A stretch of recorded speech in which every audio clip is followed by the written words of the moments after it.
So I think audiences will really enjoy that interactive problem-solving aspect to the film. I know that when I watched it, of course, I made the movie, so I know what happens, but I watched it with my mum, and my mum was guessing along at the same pace of the characters. There's one scene in particular that before we even get to the point, the next stage of the problem, my mum has been like, "Oh, well, that's happening. There's something that's going on there." And I was like, it was really fun to watch my mum enjoying the movie and trying to solve the problems along the same time as the characters themselves in the film. Welcome to Survive the Shows. Welcome everyone to this exciting interview segment here at Survive the Shows. I'm Desiree, and today we have the pleasure of sitting down again with Kathryn Davis, star of the new holiday movie, Christmas at Mistletoe Hall. Join us as we delve into Kathryn's insights into her character and the challenges of filming this movie. Thank you for being here with us, Kathryn. Thank you so much for having me. It's always a pleasure talking to you, and thank you for your continued support of my Christmas career. And to everyone that's watching, thank you for watching. Thank you so much, it's you. It's always a pleasure for me. And talking about the movie, how did Christmas at Mistletoe Hall first come your way, and what drew you to the story? Okay, so the offer, it came through my agent. So it's with a production company that I've worked with a few times. They kind of were my first ever studio that I worked with on a Christmas film back in 2018. I had 3 lines on what became Christmas with a Prince. So from there, I've continued to just build up my resume. So this offer came through in, I want to say, when was I filming this? I was filming this in July because it was very hot. And at the same time, Christmas in July was going on the Hallmark Channel as well. So I think I got this role, it was cemented sort of in June. So I was reading the script then. And Brainpower, incredible company to work with. So it's always an honor to go back and work with them. But I was interested in this story because there's two distinct storylines going on within the one movie. So you have Dawson and Piper and their kind of the rekindling of their romance. Are they going to end up together? Are they not going to end up together? And then you've also got the storyline of the challenges of what because I don't want to give too much away, but there's some challenges throughout in order to win a particular prize at the end. So you've got kind of the adventure of that, but then also the romance and the rekindling of an old flame, and so it was a lot of fun to work on. So I was very drawn to the story because of the two distinct storylines throughout. Amazing. And what was your initial reaction when you read the script? Did you immediately connect with your character? When I read the script for the first time, I was quite taken aback by how interactive the script was going to be. Again, without giving too much away, um, Piper, who's I play, Piper returns home to her hometown over Christmas at the kind of request of her mentor. And her mentor has a challenge for her to win a glorious prize at the end of it, but she doesn't realize that she's competing against her ex-boyfriend, Dawson, who's played by the lovely Jonathan Stoddard. So from there, there's challenges that the characters have to face throughout the script. So I was very intrigued when I was reading it because these challenges the script itself will have this much of the page is occupied just by description. So I was like, oh my goodness, how are we going to film this? Because it's going to have to be so precise and so, um, because of the interaction of the characters and the challenges and everything of the script. I'm like, how on earth are we going to do this? It's going to be very props heavy, very art that the art team were going to have to really kind of knock it out of the ballpark. And then we also I when I found out who was directing it, I thought he was the perfect person to do it because he is an editor as well. So I knew that the director was going to know exactly what had to be filmed in order to make every scene make sense. For myself, I was drawn to Piper because I guess There's some similarities that I have. Certainly she's headstrong and a little defiant, and I find that that is aligns with me as well. She's also a writer, and I love books. So, yeah, Piper is not too far detached from myself. Amazing.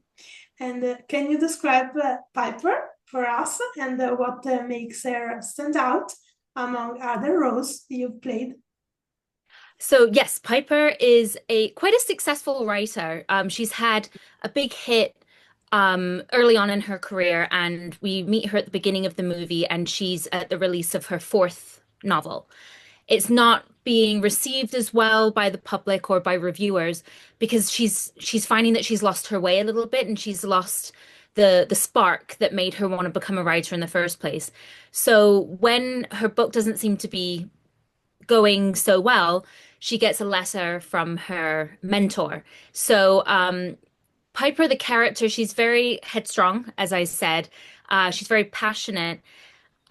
She's almost too headstrong in her own way that it leads off into her own demise because she can't quite see the forest through the trees, the saying is. She gets a little bit lost in everything that's up front in her face versus seeing the long-term gain. And she's very passionate about everything.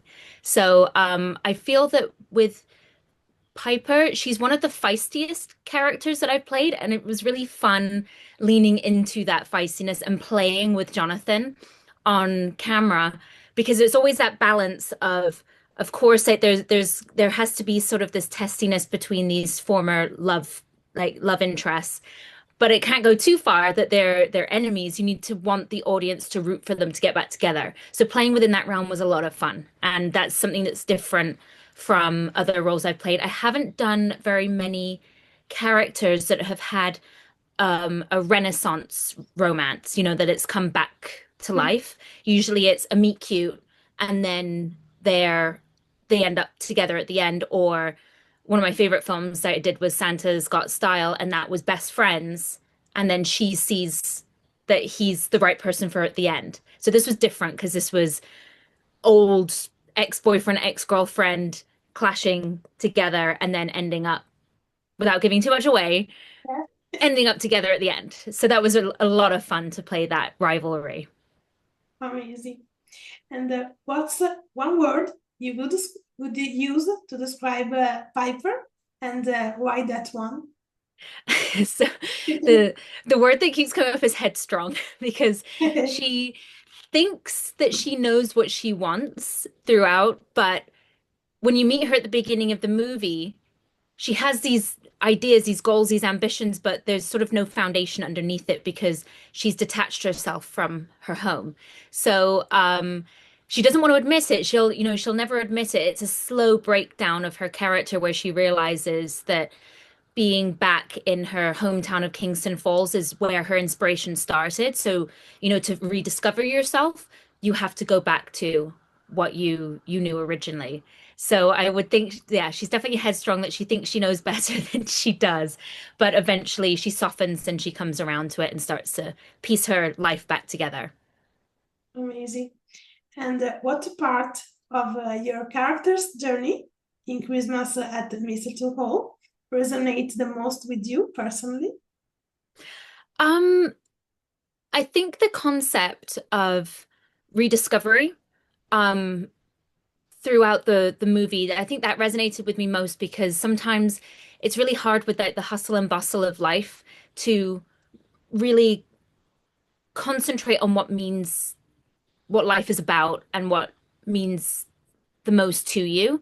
So I feel that her going home and reconnecting with her hometown and figuring out who she is, I find that I do need to rediscover that sometimes because I do get caught up in the pressures of life and, when's my next role?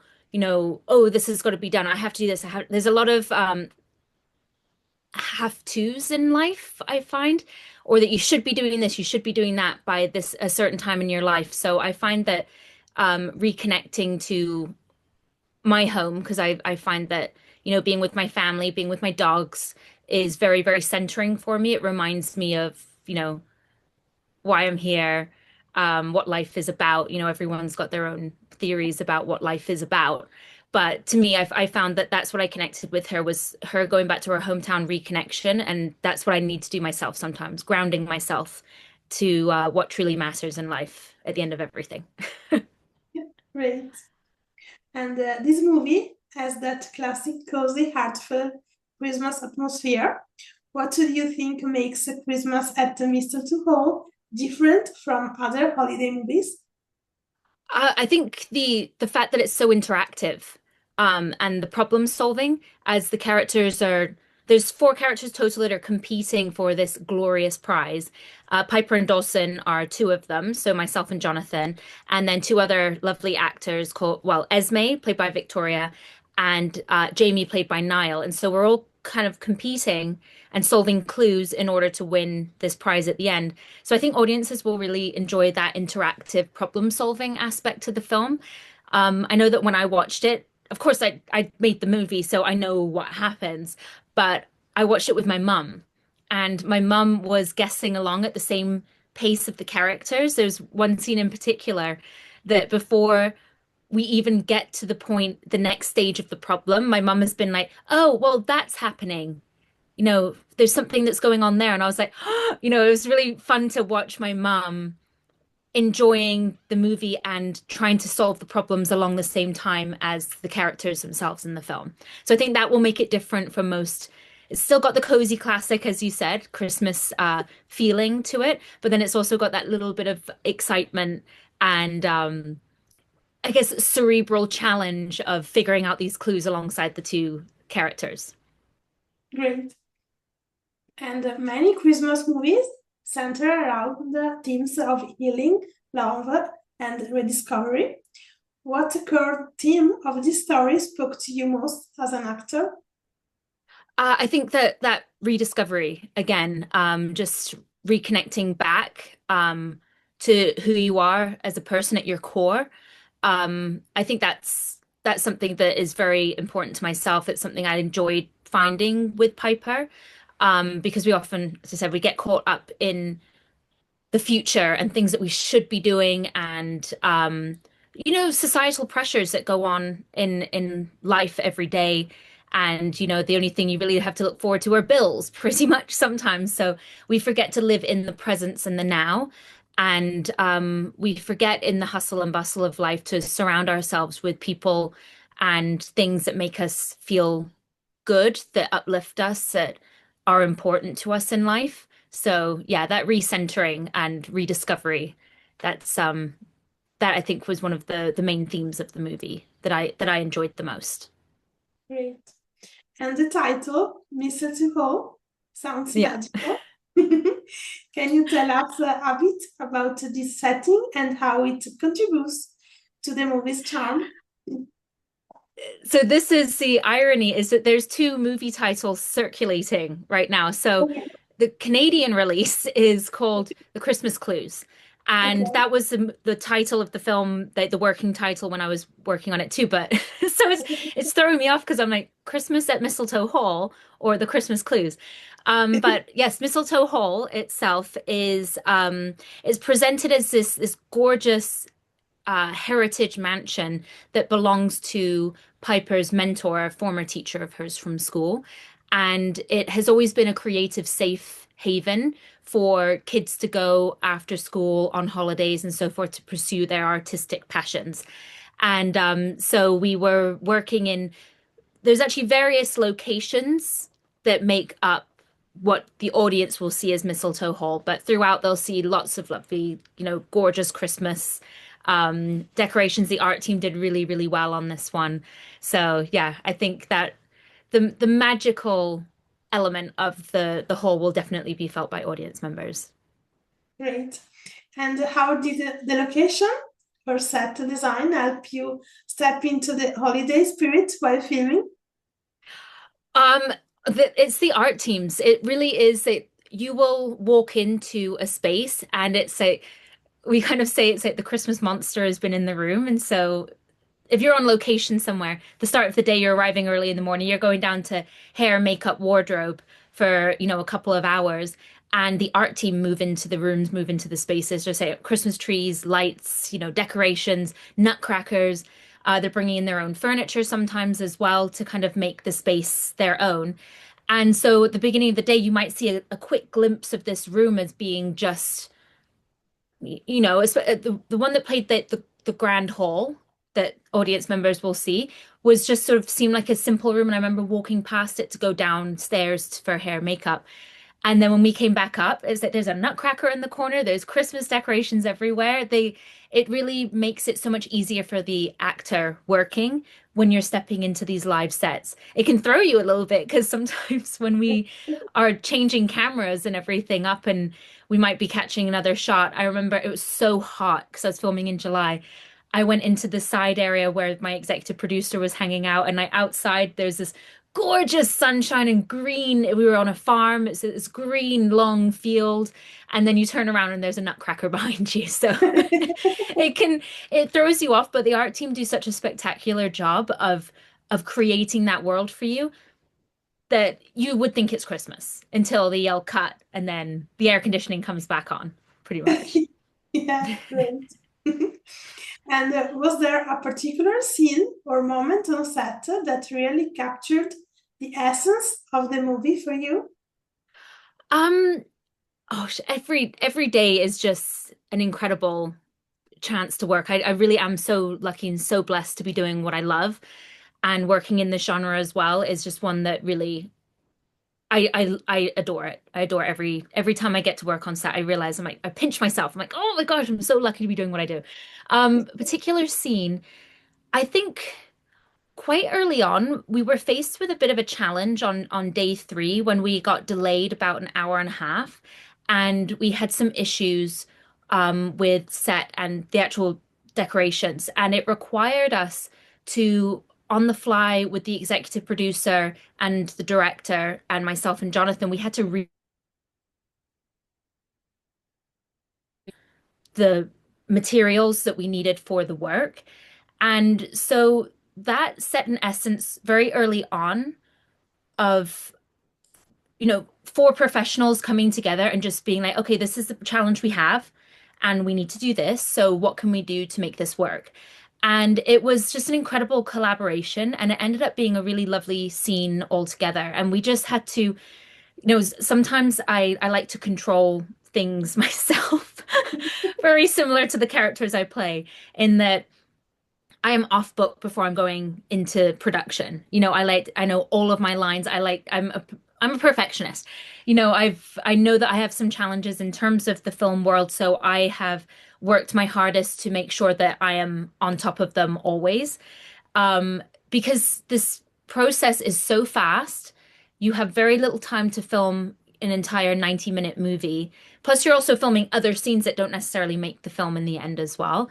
So you do not have time. So it really is about being like on it from the get-go, hitting your marks, getting your lines right, picking up where you have to, and making your choices straight away. But of course, I didn't have that because we had to rewrite this scene. And so that was really me leaning and trusting my director, executive producer, and my co-star. And together, we made the scene work. We made it happen. We got our day finished despite an hour and a half delay. And yeah, I think that was one that it set in that essence to the movie that just helped build further my trust and adoration for Jonathan as well. I love Mike Donis, like director, Natalie, my producer, is amazing, but really like that solidified my, we were a team, Christmas clues. We were in it. We knew that two professionals were coming together and just trusting each other in the work. So I think that set the precedence moving forward. And I'm still chatting to Jonathan. I'm actually seeing him for dinner this evening, hopefully before he flies back to California. So yeah, I think that particular scene, I won't tell which audiences which one it was, but we met the challenge face to face and conquered it. And I think it ended up being, yeah, a really, really great scene in the end. Amazing. And do you have a favorite behind the scenes memory from filming this movie?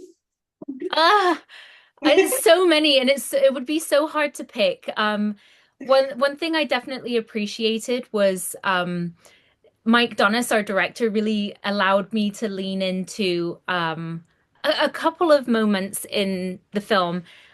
We have a play on Indiana Jones in a scene in particular, and the framing and everything was I'm moving, a piece of equipment very much like Raiders of the Lost Ark, and I have to move this nutcracker. And so he was getting the shot. So that was like a little homage that we were paying to Indiana Jones. And then there was also, and I heard feedback from the editor who thought I was mocking an English accent in it, but the opening scene of when I'm talking to my agent and I get the invitation to go to Mistletoe Hall, she hands me it, and I had seen Dracula, like Bram Stoker's Dracula earlier this year, and Keanu Reeves, Canadian, we love him, had some challenges with his English accent, I will say that. I mean, what's to say he's Hollywood gold royalty, but definitely there were some moments of, oh, that accent, okay. And the director allowed me to, when I was like, oh, have I been invited to a wedding at Northanger Abbey? And Northanger Abbey is, of course, Jane Austen, and it's set in my hometown. So that it's a book that I have read, and I love Jane Austen itself. But I wanted to really ham up um, this Northanger Abbey because Keanu Reeves, in a particular scene in Dracula, goes is talking about where he knows the vampire is, and I'm sure I don't know if people watching this are like, what is she talking about? But he goes like, I know where he is. He's at Carfax Abbey. And it's the strangest way to say Abbey in that I've ever heard. And I rewound it when I was watching it, be like, what is he talking about? Like, what is he saying? Carfax Abbey. So when I had this line, I asked the director and I was like, could I pay like a little homage to Keanu Reeves in this moment and go like Northanger Abbey? And the girl I was working with, Caitlin, she loved it. She was giggling, and but the editor thought I was mocking an English accent. He's like, "Isn't she English? Like, she's mocking herself." And she's the director had to say no, she's mocking or paying homage to Keanu Reeves in that moment. So those were some favorite moments for me for sure. The director just being the inner child with us in that moment and letting us play Indiana Jones and letting me have my little Keanu Reeves, call out moment of Northanger Abbey. It's just fun. Yeah, great. And how did you and your co-star Jonathan build a chemistry that audiences will see on screen? Oh, I mean, it's so easy with Jonathan. He's honestly a dream to work with. He's generous. He's so professional, and it's something that I really appreciated with him and the director together. And I chatted to them about it because he's so passionate about the work and doing justice to the script and lifting the script off of the page to make this movie different. These types of films, they have a formula. It works. Certainly, there's very successful studio houses that release dozens of these movies every year. Hallmark, GAC, Lifetime, they're all releasing this same formula. But to me as an actor, I like to bring the script really to life off the page and not just read the lines, but bring myself to it. How can I make this different? How can I really connect to my scene partner? And with Jonathan, I was met by that same professional approach, which was so wonderful in that moment. And because of the challenges that we had at times with this, it made it all the more better. And Jonathan, I mean, he's just so lovely and open and kind. We had met a couple of times before we went to camera. So I met him when I was doing my wardrobe fittings. He was literally filming Crossroads Springs at the same time, which is on Great American Channel. So he was coming in after wrapping some scenes for the day, and I was coming out of my fitting. So we chatted then, but we also got each other's number and we went for brunch together. Okay. And about 3 days before we went to camera, so he came down to Toronto and we just went out and chatted and talked through the script and just got to know each other as well. And that just makes it all the more easy on day one when you've already got that established relationship and trust. Amazing. And the film mixes romance with nostalgia and maybe even a touch of magic. How did you find that emotional balance in your performance? Nostalgia. There are actually, yes, a lot of moments of nostalgia for the characters in this, and I always find it's an interesting emotion to play on camera because you as the actor, you're envisioning in your head something that is manufactured and happened in the past. And you as the actor, you might be pulling from your own lived experience and so forth, but you have to be able to portray that thought process on camera so that the audience understands what you might be thinking. So you have to paint this picture, illustrate this picture for the audience, and then they're going along that journey with you. So then the magic, I mean, it's very different when you are the actor on set because you're seeing how all the magic happens. Um, so that kind of takes away some of it. I've often thought about the kids in Harry Potter and whether the filming process was that magical for them because they were seeing everything, as it was done. The end result, of course, in which what I saw, which was the edited version, is you're mixing in sound effects, you're mixing in, cuts and the cutaway of the editor really makes the film too.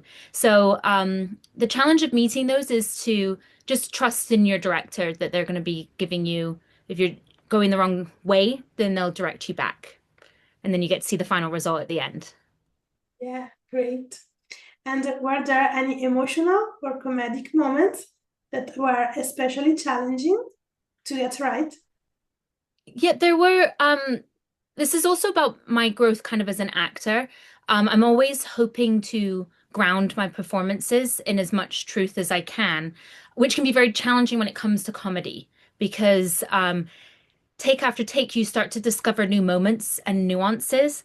And the challenge is you want to build on top of that, but also at the same time, you have to keep it grounded and level. So it's just being open and receptive to the fellow actors that you're working with, trying to affect each other, but also not losing that essence or moving into a world of like of being too over the top, I suppose.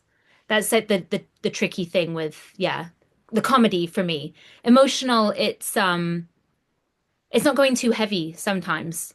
But that's what the director's for, is they're there to give you the correct well direction for want of a better word to make sure that you are serving the purpose of the character in that moment.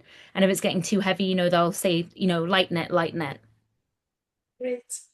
And was there a scene that required several takes because everyone kept laughing or breaking character?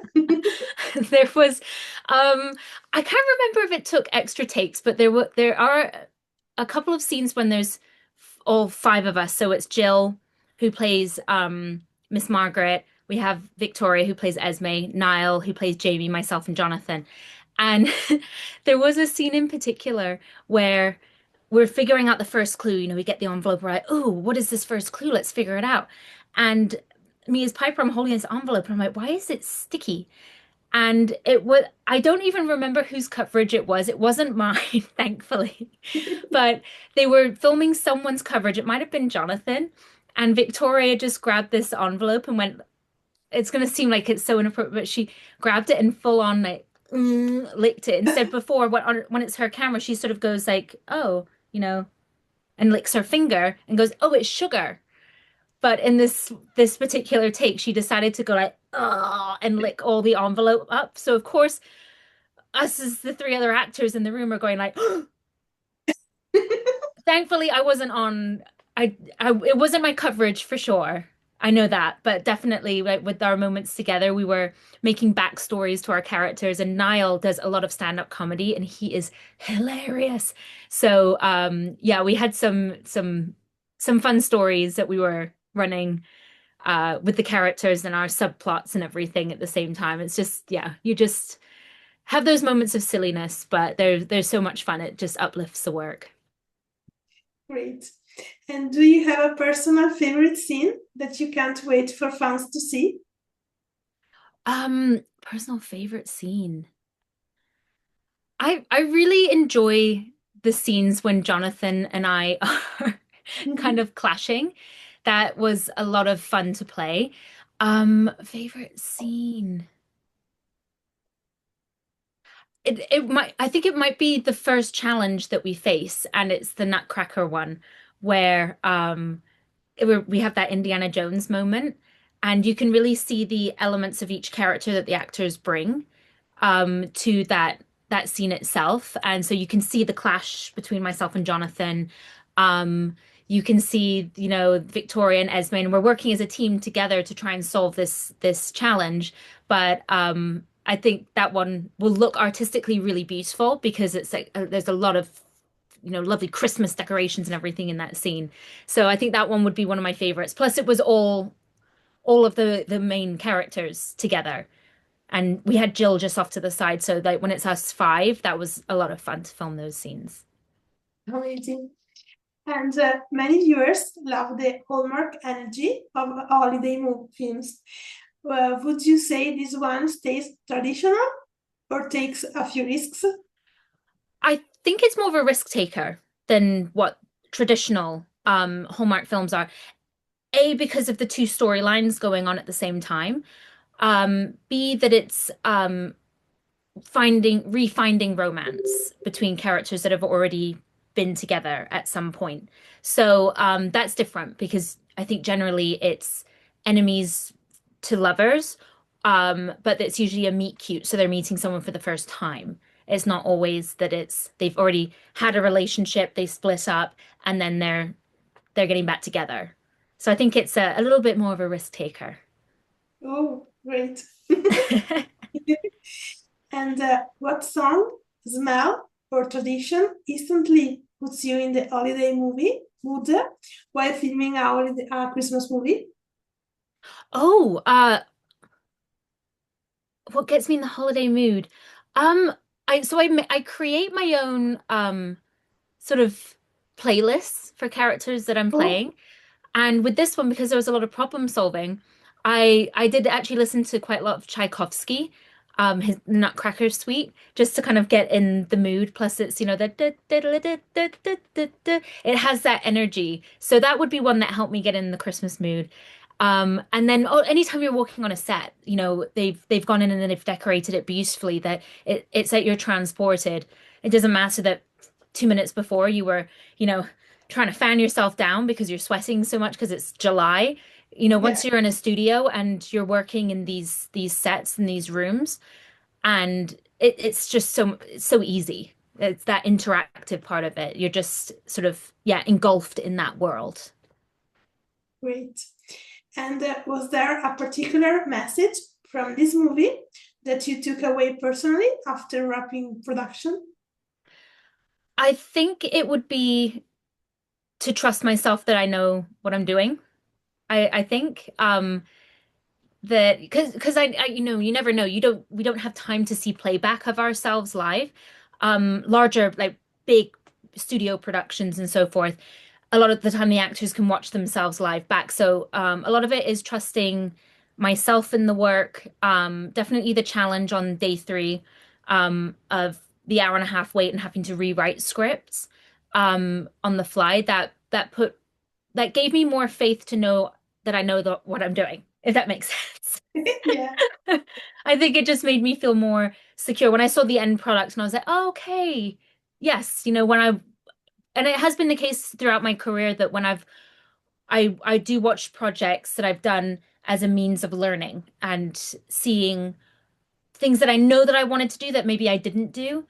And that was quite early on that I'm like, oh, I wanted to do this, but I was too scared to because I didn't want to seem like I was pulling attention away from, the storyline. And then when I see it, the performance is still fine, but it would have just lifted it that much more. So it's just, yeah, what I took away from this film is trusting that what you're doing is is right, and go big or go home, sort of mindset. yeah, great. And if Christmas at Mistletoe Hall could leave audiences with one lasting feeling, what would you hope it is?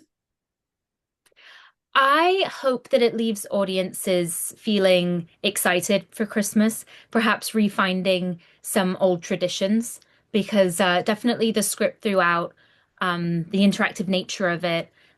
We talk about different traditions and how Christmas is celebrated in different cultures too. So I hope it kind of inspires people to do a little bit of research to find out how other people celebrate or do not celebrate that time period, or that it helps them to rediscover um, traditions that they've maybe let slide because of time, place, circumstance. And yeah, I just hope that they enjoy solving the clues along the same time as the characters themselves. Great. The last question, as usually for me, can you share any upcoming projects or roles you are excited about? Yes, so I just wrapped a movie about 3 weeks ago that is with Roku. I can say that much so far. I was working with Jesse Metcalf, who's definitely a Hollywood favorite. He was on Desperate Housewives, he was on Dallas as well, the relaunch of Dallas. So I was working with him. That one is the summer movie, so I believe that's going to be out potentially next June with Roku. And then I'm also just sort of in the motions of a project coming up in potentially January in the UK. So just sort of waiting for details to fall into place about that. It's either late December or January that I'll be potentially in England working on a Christmas film. So, but I can't say anymore. I'm always too scared to say anything because I worry that I'm going to jinx myself and it'll fall through. But yeah, those are some things coming up for me. Amazing. So this is it. Make sure all of you to go to Christmas at Mistletoe Hall on Canada and hopefully soon in USA. And thank you, Kathryn, to join us today. Thank you for having me again, and thank you all for listening. It's a pleasure, and thank you all for watching. Bye.